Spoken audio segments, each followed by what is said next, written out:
The nominations for the 2022 editions of the Critics' Choice TV Awards are here, and as you'd expect, it's led to the rivalry between two of the largest fantasy series we got this year to reignite. With House of the Dragon earning 3 nominations and Rings of Power only 1, fans are once again fighting over which series is better. Let's dive into today's video to learn more. First off, House of the Dragon received 3 Critics' Choice nominations, while Rings of Power got only 1. Fans of HoTD were obviously ecstatic to learn that the series had managed to earn 3 Critics' Choice nominations. The series was nominated for Best Drama, alongside some other notable shows that came out this year. Other nominations include stuff like Better Call Saul, Severance, Andor, The Crown, and a few others. So it's clear that this is a list of the best of the best. Interestingly, the Rings of Power wasn't added to the list, which caused some fans of the series to be quite bitter about the awards in general. House of the Dragon also received a nomination in the Best Supporting Actress in a Drama Series category. Millie Alcock's Rhaenyra Targaryen earned them this nomination, and we couldn't be happier for her. Other nominees include Rhea Seehorn for her character Kim in Better Call Saul. There's also Julia Garner for her work in Ozark and Jennifer Coolidge from The White Lotus. It's clear that the competition is going to be incredibly tough this time around. House of the Dragon was also nominated in the Best Supporting Actor in a Drama Series category, thanks to Matt Smith's Daemon Targaryen. The actor's great portrayal of the character was definitely a highlight of the season. The Rings of Power only got a single nomination. Ismael Cruz Cordova was nominated for the Best Supporting Actor in the Drama Series, alongside Daemon. It'll be interesting to see who wins out in this category. Next, why wasn't the Rings of Power nominated for more awards? There's no denying that out of the 2 fantasy shows we got to see this year, HoTD managed to remain the more buzzworthy of the 2. The show's popularity is best showcased through Alcock's nomination. The actress managed to earn herself a nomination despite being a relatively new face on our screens. It just goes to show how much of an impact the series managed to have right from the get-go. That said, we can't help but wonder why the Rings of Power failed to receive more nominations too. The series was definitely a bit controversial, though we can't rule out the fact that the series was overall just not as great as some fans hoped it'd be. Even keeping all the drama aside, the show lacked a lot of the same hooks that the Game of Thrones prequel provided. This is probably why so many fans of the series were left a bit underwhelmed by its first season. We do think that it's possible that the show might bounce back for a better season 2, but if it just provides more of the same, it's possible that fans won't really be too interested in giving it more of their time. Plus, how does House of the Dragon compare to the Rings of Power? All things considered, the 2 shows are fairly different from one another, but they've got enough similarities to get people to compare them. Not only were they released fairly close to one another, but they were both essentially prequels for some of the biggest fantasy properties out there. Before the 2 shows came out, it seemed like the Rings of Power would be the easy winner in the battle of the fantasy prequels. Game of Thrones was huge, sure, but The Lord of the Rings has literally set the foundation of modern fantasy as we know it. Comparing the 2 made it feel like House of the Dragon didn't have much of a chance, especially when you consider the fact that the Game of Thrones finale left many people disappointed. A lot of fans had completely moved on from the series and weren't really planning on giving a prequel another chance. Though, HoTD still managed to showcase that it had the potential to not only meet but exceed its predecessor in terms of quality. Even just the first episode was enough to get people to forget the woes they had with the original show's finale. And the fact that it got renewed for a second season after the premiere was the icing on the cake. Comparatively, The Rings of Power didn't get nearly as much of a stellar response from fans. The series had a bunch of controversies that ruined the experience for viewers, and the toxic side of the fandom was out in full force for most of the series. Moving on, the GOT prequel was much more popular than ROP. While House of the Dragon had the cards stacked against it, it managed to be the more popular of the 2 fantasy shows. Not only that, but we think it's fair to say that it had a much larger impact on the audience too. Much of the show's early momentum was a direct result of the mostly positive reviews it got from both viewers and critics. These were clear signs that the series wasn't going to be troubled with the same narrative issues that plagued the latter half of Game of Thrones. Plus, fans were ecstatic to see the new cast, especially Matt and Millie. The Rings of Power didn't have nearly as great of a reception. The show's press coverage was mainly around complaints from toxic fans that had issues with a more racially diverse Middle-earth. This may have impacted the series and how it eventually ended up getting received by wider audiences. We did mention earlier that The Lord of the Rings was the much more popular franchise out of the 2, but a benefit that the Game of Thrones prequel had was that it was more relevant right now. It dominated the conversation from 2011 to 2019,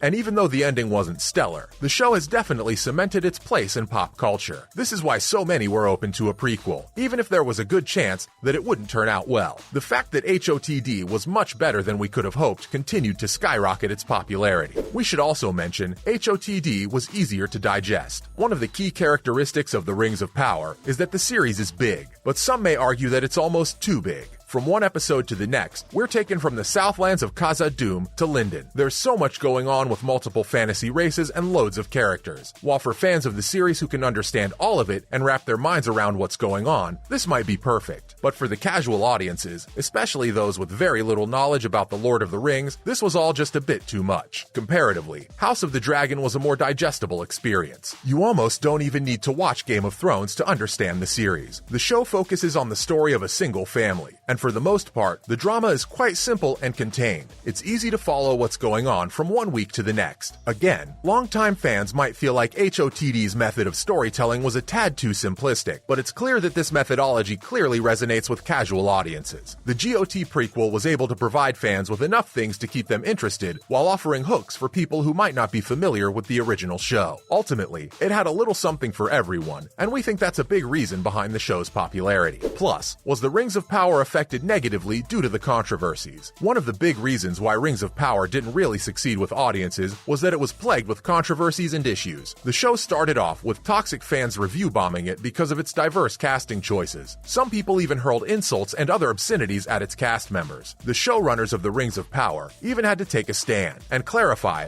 that there was no room for this level of toxicity in the fandom. Though we should mention, House of the Dragon had a similar issue too. Some toxic fans weren't happy with the casting of the members of House Valerian. Though, after most people saw how good the actors in the series were, most of this backlash died down. It's tough to properly address how much these series were affected by the backlash and drama surrounding them, but we can't help but feel like it couldn't have helped in either case. Finally, House of the Dragon might just be the better show. While there are many factors we can discuss, we suppose the biggest factor that led to the series becoming more popular is that it's a better show. The GOT prequel has great star power and well-written characters. Even Daemon Targaryen, who started off as a mustache-twirling villain, managed to have enough depth and character that by the end of the first season, people were swooning over him. Even though he's technically one of the good guys, the show added so much nuance to his character that we can't help but praise the writers here. Plus, we haven't even gotten to Paddy Considine and Rhys Ifans yet, both of whom played their parts wonderfully. The prequel also allowed its female characters to shine and brought them to the forefront a lot earlier than Thrones did. All things considered, it seems that House of the Dragon was just the more enjoyable show to watch. But let's keep in mind that both shows are still very early on in development and things could change. No one has developed a multi-million-dollar fantasy world before, and Amazon's plan on expanding to a 5-season-long story could mean that we'll be seeing changes in the future. These may be ones that allow the show to resonate more with its audience. And who knows, HoTD may end up making the same blunders that led fans to hating the final 2 seasons of its predecessor. It'll be interesting to see which of the two fantasy behemoths will end up winning in the years to come. That's a wrap for this video. Do you think House of the Dragon deserved its 3 Critics' Choice nominations? Comment below, give this video a thumbs up, and subscribe to our channel for more videos like this.